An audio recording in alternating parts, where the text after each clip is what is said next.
सरकारी शेयरों में रह रहे के मतलब इतनी तेजी होती है कि ना तो उस पर यकीन होता है और ना उसको राइड करने का मन करता है, क्योंकि खतरा लगता है। जब शेयर 2 गुना 3 गुना हो जाएं तो फिर आप कौन सा लेवल खोजेंगे, कैसे एंट्री करेंगे, ये बड़ा ट्रिकी हो जाता है।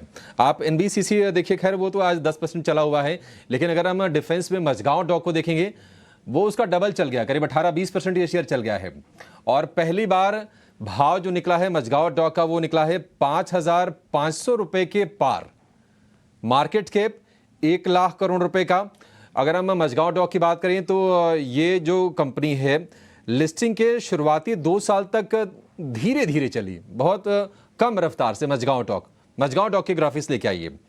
और उसके बाद जो रफ्तार पकड़ी मझगांव डॉक ने कि 22, 23, 24 इन तीनों सालों में ये शेयर डबल हो गया है। और आज देखिए ये 5,595 रुपए का भाव आपको दिखेगा। मतलब कमाल की तेजी मझगांव डॉक में हो रही है। इसमें सरकार की जो हिस्सेदारी है करीब 85% के आसपास की है। साल भर में करीब 280% चली है। और अगर हम सिर्फ 2024 की बात कर लें तो 115-20% के आसपास की तेजी मझगांव डॉक के शेयर में हो गई है। विवेक जी, जरा आप बताइए कैसे प्लान करें सर, समझ में नहीं आता है। ये जो शिप बिल्डिंग वाली कंपनीज है, हम तो तमाम लोग ऐसे होंगे जो वेट ही करते रह गए होंगे, कैसे अब तो डबल हो गया, अब क्या, देखते देखते ट्रिपल, देखते देखते 4 गुना, करना क्या है अब? वैल्यूएशन अब महंगे हो गए हैं या फिर अभी भी कुशन आपको लग रहा है इसमें?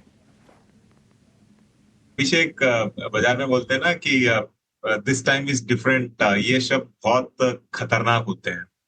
और अगर ये शब्द कोई सेक्टर के लिए बोला जाए कि अब चीजें बदल गई है और यहाँ से आपको रिकवरी दिखा सकता है। उदाहरण के लिए अभी थोड़ी देर पहले हम लोग आईटी में बात कर रहे थे, तो आज सेक्टर खराब कर रहा है लेकिन आगे चल के हो सकता है ठीक करे। वैसे ही फार्मा अभी ठीक ठाक करने लगा है, इतने दिन ये भी अंडर परफॉर्म कर रहा था। तो वैसे ही अगर ये सारे के इस सेक्टर के बारे में हम लोग 1.5-2 साल पहले बात करते और बोलते तो वो सेफर होता, लेकिन आज के दिन इन वैल्यूएशंस पे अगर मैं बोलूं कि दिस टाइम इज डिफरेंट, ये सही में बहुत खतरनाक हो सकता है। ज्यादातर ये शेयर्स इसके लिए चल रहे हैं कि बजट आने वाला है। इस महीने बजट आएगा, क्या तारीख को आएगा ये ध्यान नहीं है, लेकिन आने वाला है। तो उसमें जो वोट ऑन अकाउंट था उसमें भी आपको दिखा था कि बहुत बड़ा खर्चा सरकार करने वाली है। और इस साल भी जिस हिसाब से थोड़े बहुत अभी इंफ्रा में प्रॉब्लम्स आई है, मुझे लगता है कि इंफ्रा को और स्ट्रेंथन करना, डिफेंस को और स्ट्रेंथन करना, रेलवेज को और स्ट्रेंथन करना, ये बजट में बहुत बड़ा फोकस रहने वाला है।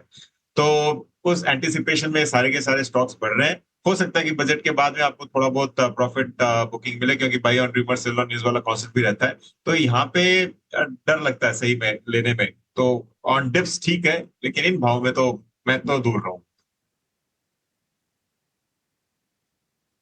गिरावट पर ठीक है, लेकिन ये भाव कहीं ना कहीं रिस्की हैं। आप भाव देख लीजिए, हर साल डबल किया है, और डबल क्या, ऑलमोस्ट ट्रिपल कर दिया है 22 और 23 में। तो 185% के और 187% के रिटर्न्स मझगांव डॉक ने कमा के दिए हैं आपको। एक कंपनी जो